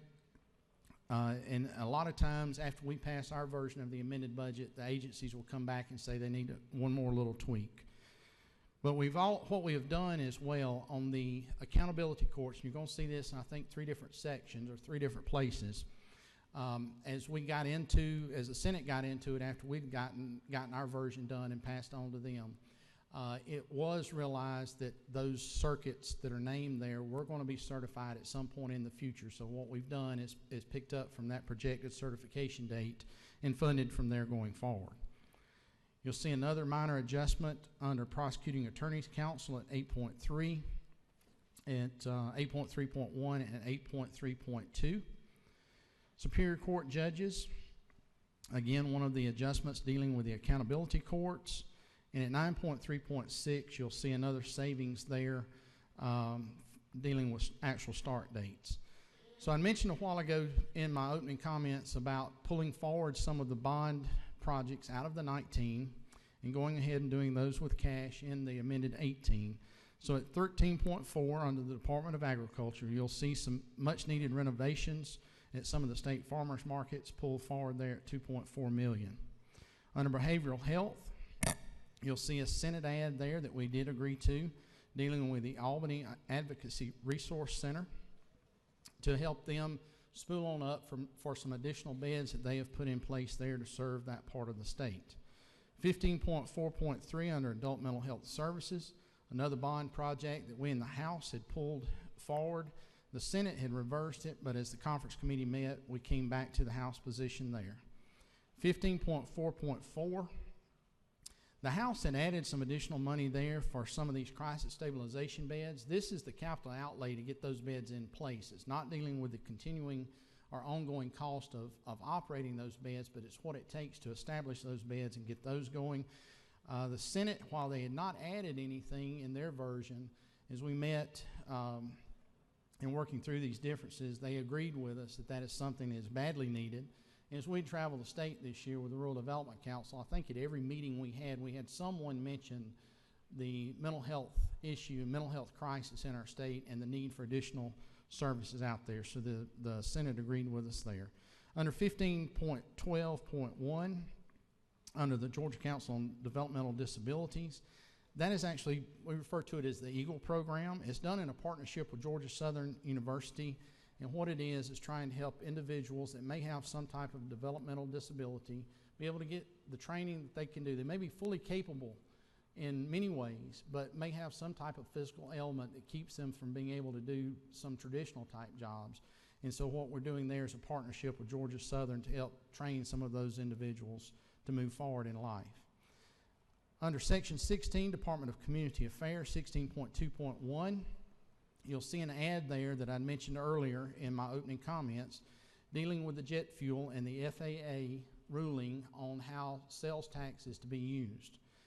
Unfortunately, during some of the debate that has gone on, it has gotten lost in the whole debate that this is actually a compliance issue with federal law, that sales tax collected by the state or by local entities that were created, that the taxes were created after a certain point in time have to be used for airport improvements. There's currently a lawsuit, and should we not be victorious in that lawsuit, should Clayton County not be victorious in that lawsuit, it does become an obligation of this state to pay for that money that's not being used. So we're doing it here. If Clayton County is victorious in that lawsuit, then that money will sit right there, and it will eventually go into the rainy day fund. You'll see an ad of $4.5 million under the One Georgia Authority at 16.1.4 for some additional economic development projects that are being worked on. At Department of Community Health at 17.1.11, the House position had been $750,000. The Senate had lowered that. We went back to the House position there. Under 17.4.6, one of the findings out of our House Rural Development Council and also out of the Senate Health Council that had met last year had been to create a center to help rural hospitals and train those individuals that serve on the boards, that serve as CFOs and CEOs at those facilities, and help them understand what their legal and fiduciary responsibilities are. And so that money is to help establish that and help the State Office of Rural Health go out for the RFP for an academic institution that deals with health care to be able to provide that home for that center. Also under 17.4.7, that comes from Senate Bill 14 from last year. It creates a grant program for small rural hospitals as well. And so what that item there will be doing is putting together a grant program to help put into place some of the health informatics systems that are needed by small rural hospitals that serve geographic areas that may be fairly large, for them to be able to better track what some of the health outcomes are and what some of the health issues are within those areas. 17.4.8 is an item that our pro tem had brought to us. We've been here since the first part of January. Most of us have either had bronchitis, flu, or some other capital petri dish bug that we have picked up. And as we know, Georgia has been exceptionally hard hit by the flu over this past 2.5 months. Grady Hospital alone is spending about $1 million a month on a mobile emergency room that they have set up and some triage tents. All of our hospitals in rural Georgia have been hit exceptionally hard, and not just in rural Georgia, but all of our safety net hospitals have been hit exceptionally hard. The pro tem, along with some help from a lot of our friends, had worked on putting together a program that would actually do just a one-time grant to help on some of the unexpected expenses dealing with indigent care as it related to the flu illness. And so that is what you see there at 17.4.8. 17.12.11, another thing that had come out of the Rural Development Council was going back to conducting the health recruitment fair. The Senate had liked the idea. They came back in and wanted to do two, but then as we got to talking about it, realized that by the time the budget is signed and put into place, it's going to be almost impossible to do two this year. We will look at that again in the 19 budget as well to continue that program going forward. Then you'll see just a small change there. Went back to the House position at 17.17.2. Under Department of Corrections, Section 19, again, some bond items that we've pulled forward to pay with cash. Under Economic Development, you'll see the creation of there will be a new department created within Department of Economic Development, or a new division, dealing with rural economic development, the Deputy Commissioner for Rural Georgia.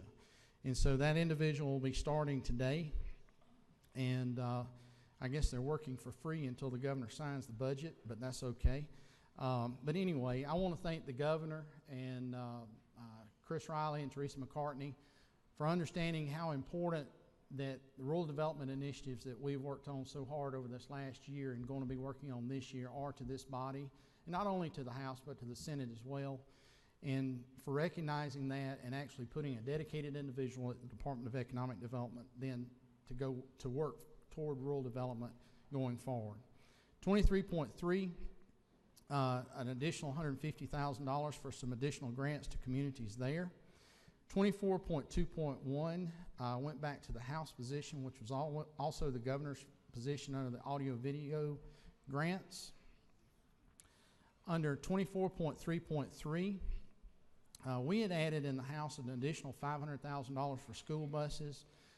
As we were continuing to work with the Senate on that, we added an additional $250,000, so that'll get us up to 204 replacement school buses for communities across our state. Central office, you'll see a small adjustment there, again based on start dates. Under 24.12.2, dealing with non-QBE formula grants, dealing with the residential treatment centers, just adjusting that for actual expenditures, but also that we have asked, this body has asked for an individual to specifically be at DOE to manage those positions, and we're just re-emphasizing the point that we expect someone to be there, but however, we've captured a half year worth of the funds. And then a small reduction dealing with RTFs at 24.12.3, dealing with the, based on the actual attendance there. A small true up under QBE at 24.17.1. 24.22.3, the Senate had moved the AV grants over into and repurposed them into technology and career education. We've pulled that back out, gone back to what was the House position there, but we did agree with the Senate on 24.22.4, dealing with using or incorporating STEM classes and programming or coding classes and rolling that back into the 7th and 8th grade, actually getting kids started in middle school to go forward on coding. And one of the things that we've heard consistently for about the last 5 or 6 years around the state was we do not have enough students going into that field for the job demands that we see today. A small reduction under testing at 24.23.3 based on actuals. Moving on to Section 28, Department of Human Services. Just a name change at 28.4.1. At 28.6.7, this was something that we did in the House. The Senate had disagreed with us, but wound up coming back to agree. That again was pulling a bond issue out of the 19 bonds and funding with cash. At 28.6.8, the Senate had made an add there, and upon further investigation, we realized that that was not necessary at this point, so we captured the savings we could there. At 28.9.3, again, actual start dates. 28.25.3, dealing with the Warrior Alliance. That was something the Senate had added last year. That never took off, so we've captured that savings as well. Under Section 29, Office of the Insurance Commissioner, you'll see some adjustments. Just another programmatic adjustment there. It nets out to 0.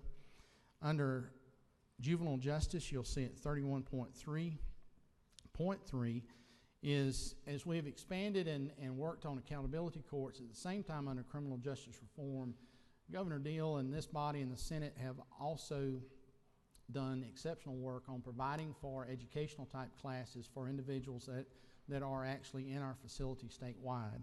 And so in Macon, you see that the Macon Youth Detention Center is ready to roll out their culinary vocational program, and so that is some startup funding for that particular program. Under Natural Resources at 34.4.5, you'll see a small adjustment for a start date there. 34.7.4, dealing with Jekyll Island, which is, of course, a state-owned island, state-owned park, pulling some another bond item forward and funding with cash there as well. Under 36.1.1, I mentioned in my opening comments about the furnishings and equipment for the new judicial building.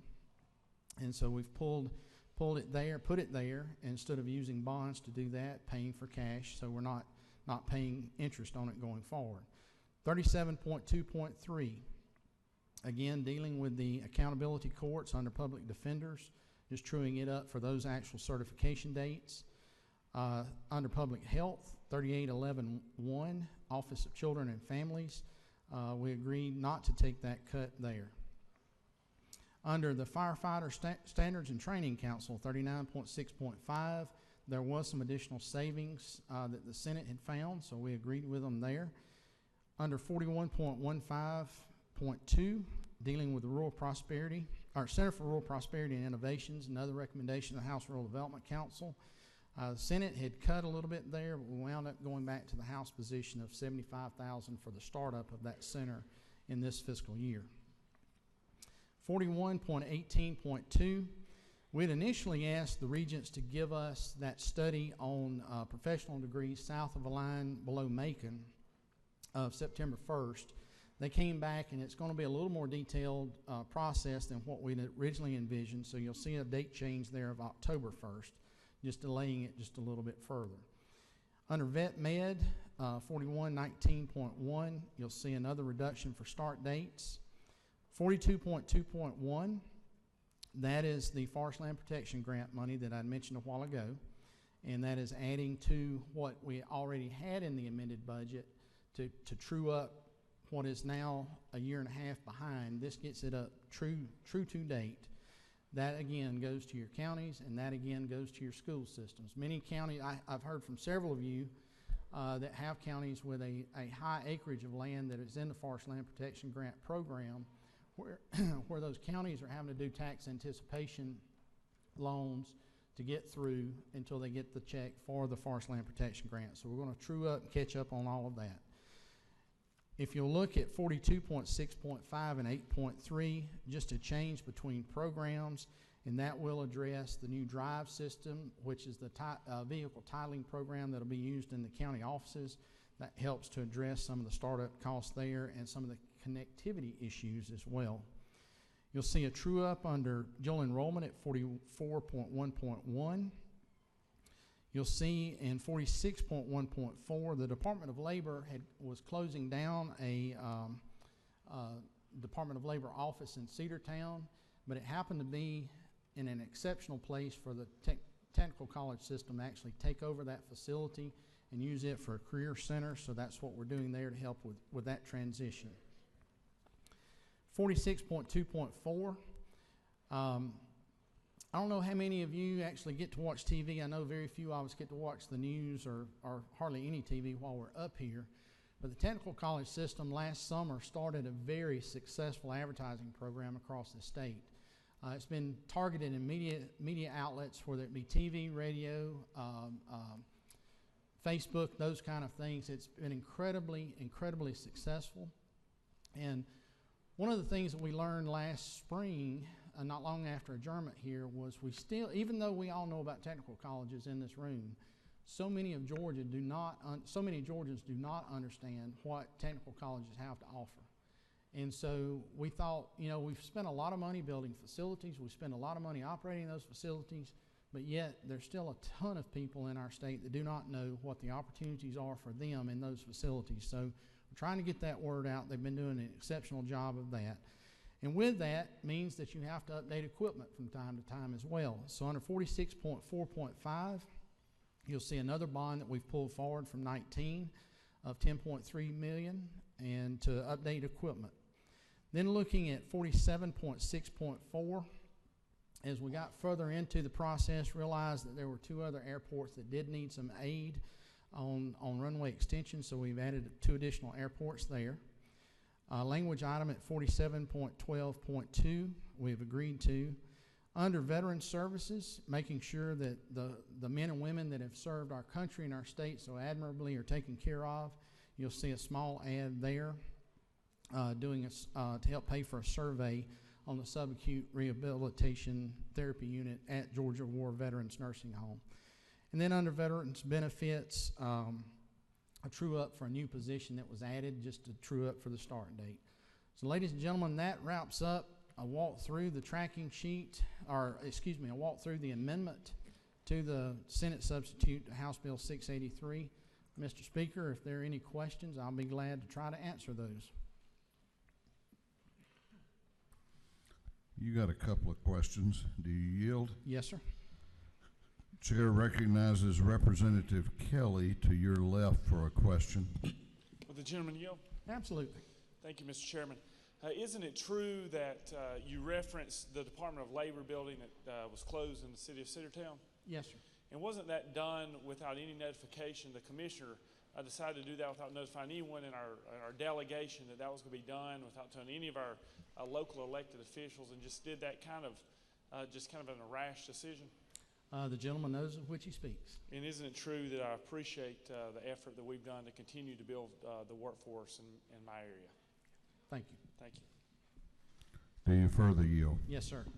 Chair recognizes Representative Metz to your right for a question. Does the author yield? Yes, ma'am. Thank you. I'd like to refer you to section 17. Okay. Community Health Department of? Yes, ma'am. Right. Did I understand you to say that you have identified an institution? Are you going to be partnering with an institution to actually, for the purpose of analyzing or to provide funds for the analysis of the Medicaid delivery system? That part will actually be done with DCH. They're going to be doing that. They'll probably have a consultant that they will bring on board to do that part. The part I'm talking about on partnering with an institution is the next item down, 17.4.6 is what that is. Okay, has that institution been identified? No, ma'am, not yet. It will actually go out as an RFP, and what it will go through the State Office of Rural Health down in Cordele, and they will partner with an institute or go out, offer for bid to any of the academic institutions that do something with healthcare in this state. And at that point, they will pick whatever the best proposal is, and then we'll go forward from there. Okay, thank you very Yes, much. ma'am. Thank you. You do not appear to have any further questions. Well, Mr. Speaker, if that is the case, I will do the prudent thing at I'm 3:20. sorry, you do have one. Well, okay. I was Chair- going to give him a chance to vote, but I guess, we'll. Chair recognizes Representative Paris to your right for a question. Hello, Chairman. Do you yield? Yes, ma'am. Thank you, sir. I was just looking at Section 48, the veterans. Yes, ma'am. And can you give me a little bit more information on the disparity in the numbers there? We've got at 48.32, 28,650, and then they took away 69,496. Yes, ma'am. On the first item, it is actually it will be a survey that has to be done dealing with that subacute treatment unit. So they're two different programs. The other program, the cut that you're talking about at 69,496 under 48.4.3, just deals with a new position that was added in the budget last year, but the start date they've not started or had not started when we got to this point of in the calendar year, and so we're just capturing that savings. Thank you, sir. Yes, ma'am. Well, Mr. Speaker, if that's all the questions, I'd appreciate everyone's favorable consideration of this. We'll send it back over to our counterparts in the Senate for them to adopt as well, and we'll start working on a 19 budget and hopefully have it fairly soon. Thank you, ladies and gentlemen. Thank you, Mr. Speaker. I yield the well. We'll send it back over to them, but I understand that that's a dark, lonely room this afternoon, unoccupied, not being utilized, uninhabited, quiet.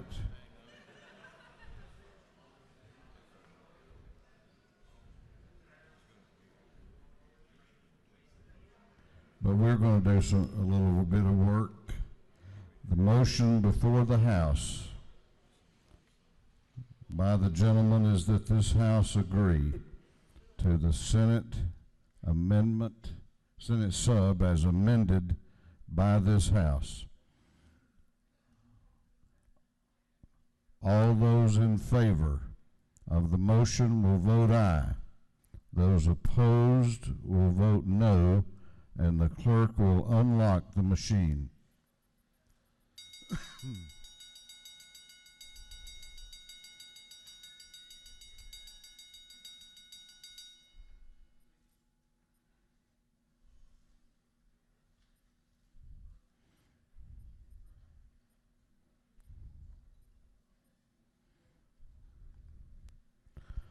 Have all members voted? Have all members voted? If so, the clerk will lock the machine on the motion. The ayes are 155, the nays are 8, and this House has approved the gentleman's motion and approved the amended budget for the remainder of fiscal year 18. What purpose does Chairman England rise? To make a motion. State your motion. Mr. Speaker, I move for immediate transmittal to the dark, lonely place across the building, to the Senate. There's nobody there.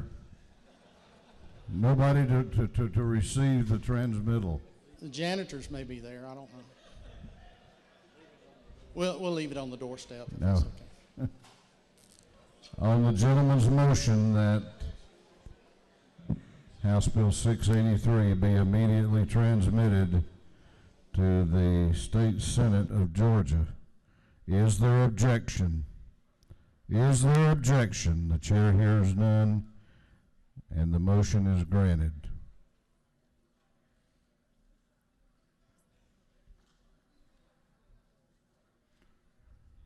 The chair recognizes Representative F. Strachan for a motion.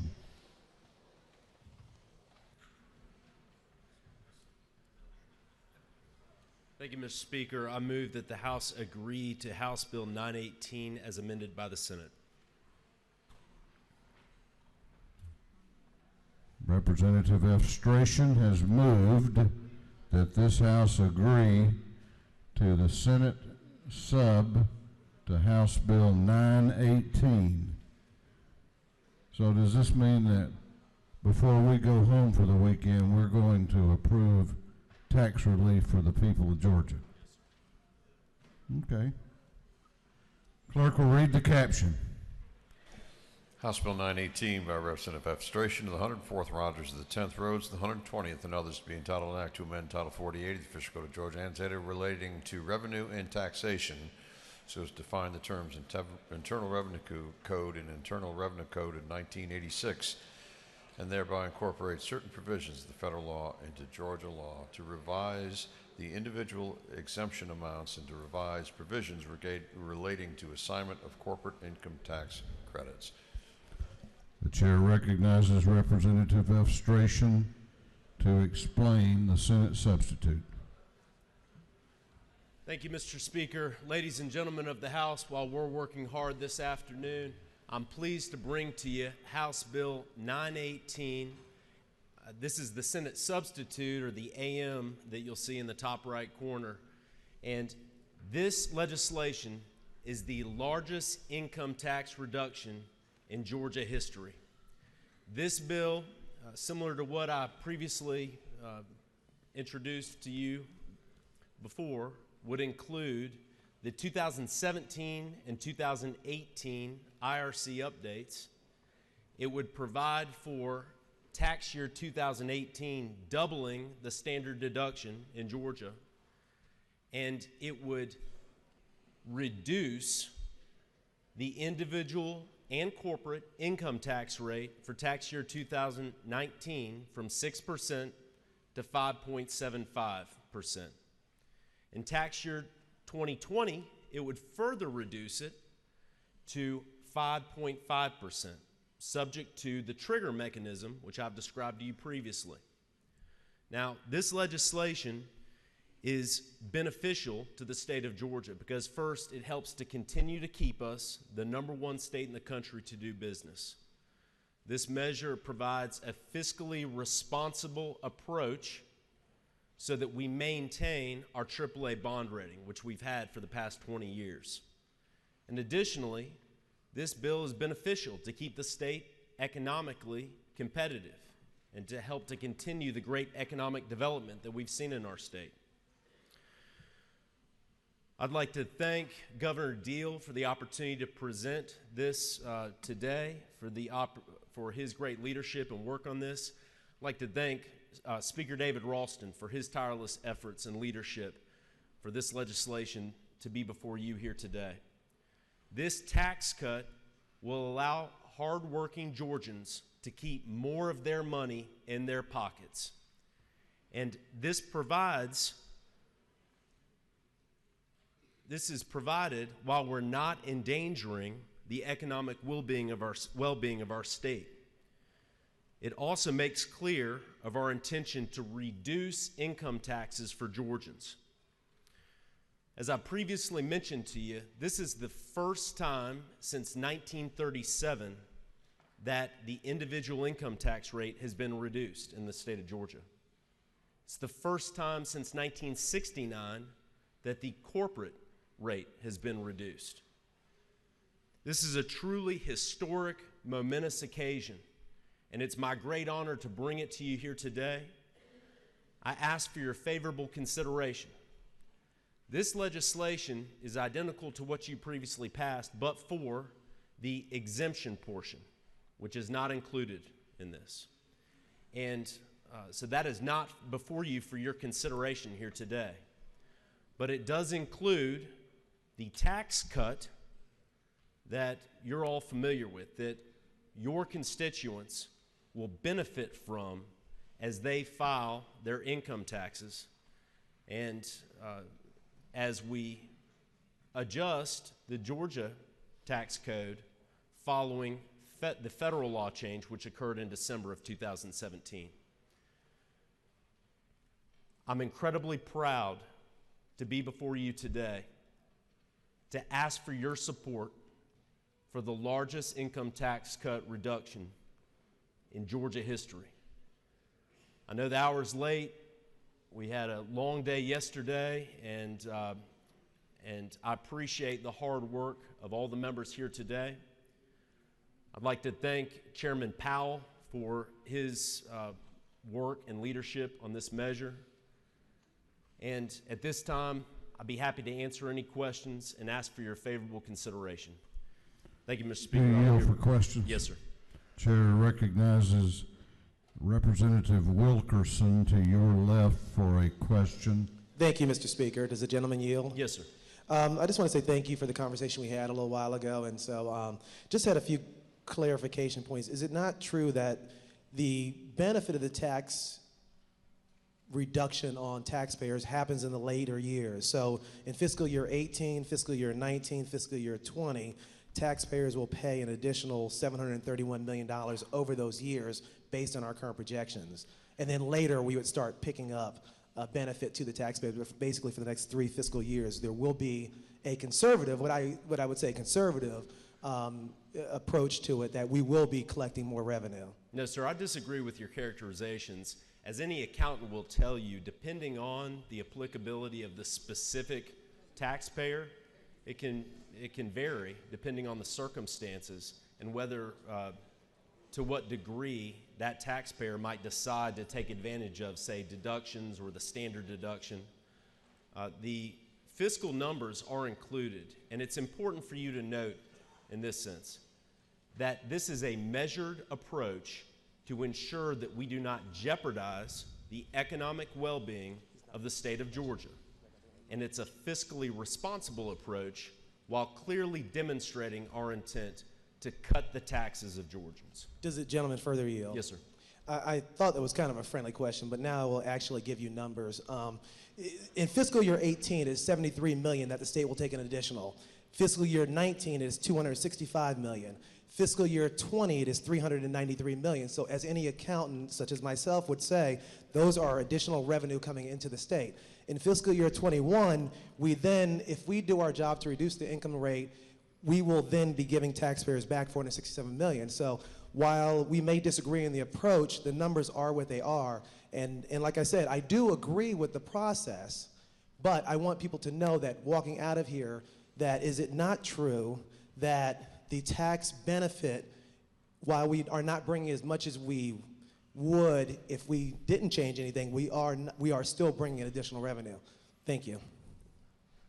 I'm not sure if that was a question, but I'm happy to respond, Representative. And I also appreciate the opportunity that we had to speak, go through the fiscal note very carefully.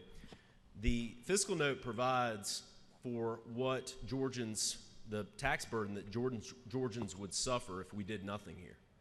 And what House Bill 918 will do is save the citizens of the state of Georgia over $5 billion over the next 5 years. And it will do so in a fiscally responsible manner.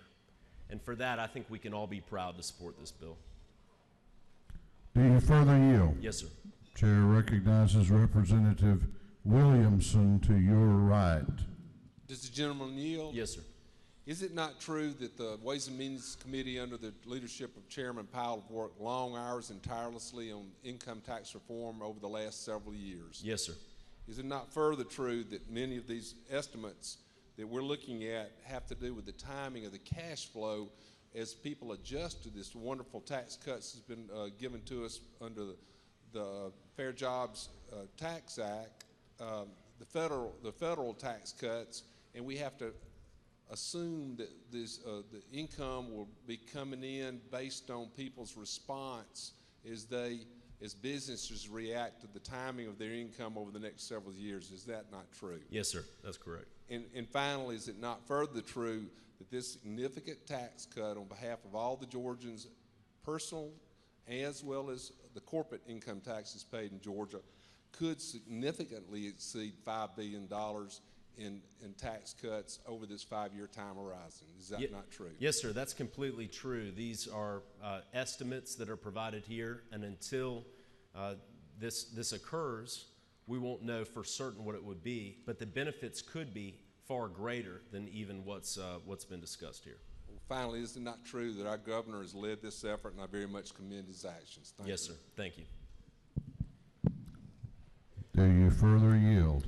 Mr. Speaker, I think the members have had a chance to hear me speak on this bill previously, and have had a chance to answer questions on 2 different occasions. Would ask the members for their favorable consideration, and I'll yield the well at this time. Thank you. Gentleman has yielded the well. The question before the House is the motion by the gentleman to agree to the Senate substitute to House Bill 918. All those in favor of the motion will vote aye. Those opposed will vote no, and the clerk will unlock the machines.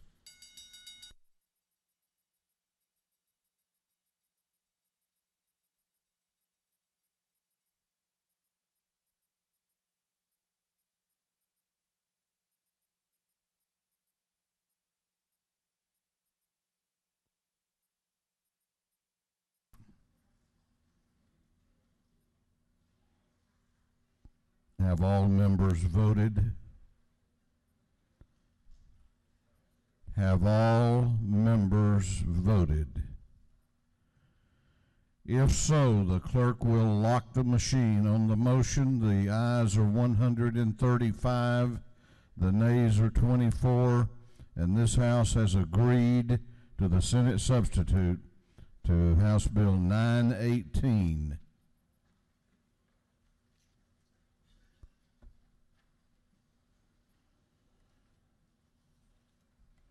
Clerk will read the caption to a group of privileged resolutions. Recognizing and commending Marietta Police Chief Dan Flynn, 2017-2018 Georgia Police Chief of the Year. Recognizing and commending Cartrice Myers on her outstanding public service. Congratulating and commending Amor Towles. Honoring the life and memory of Sergeant Gregory Michael Meager, and for other purposes. That completes the reading of the privileged resolutions. Is there any objection to adopting the privileged resolutions? The chair hears none, and the resolutions are adopted. We will not be in session this weekend. And I was a little rough on our colleagues and friends across the hall. They were here till 9:30 last night, and so I know they're tired. And so that's completely understandable. But while we're not here, 2 of our members will be celebrating milestones in their lives. On Saturday, March the 3rd, it will be the birthday of Chairman Andy Welch. Chairman Welch. And on Sunday, March the 4th, it'll be the birthday of Representative Debbie Buckner.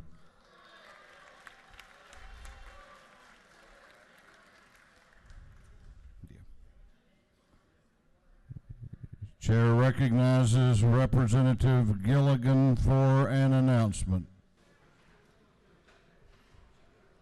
Thank you, Mr. Speaker. On Monday, the Women's Caucus will be honoring ladies who are our servant leaders in our hometown. So they will be coming down on Monday. Women of the House, would you please join us Monday morning at 8 o'clock in the Blue Room of the Freight Depot? And then also remember to wear black and pearls to honor the women that we are now celebrating. So thank you again. The Servant Leader Awards is Monday in the Freight Room at 8 a.m. Thank you, Mr. Speaker. If you have pages here today, we'll be doing page photographs at the rostrum very quickly upon adjournment. Chair also wants to announce that we have found here in the chamber a pair of eyeglasses. If you have lost a pair, or if you see a colleague that's bumping into the wall or chairs, you might want to check with the messenger. Oh, we found the owner?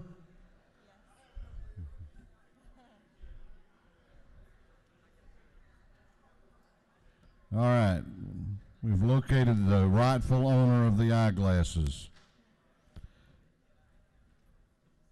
I want to thank the House for their hard work this week, and I hope all of you get some rest this weekend. And with that, I will recognize the Majority Leader of the House for a motion. Mr. Speaker, I move that this House stand adjourned until 10 a.m. Monday, March the 5th, 2018. The Majority Leader has moved that this House be adjourned until Monday, March the 5th at 10 a.m. All those in favor of the motion will vote aye. All those opposed will vote no. The ayes have it. This House will be adjourned until Monday, March 5th at 10 a.m.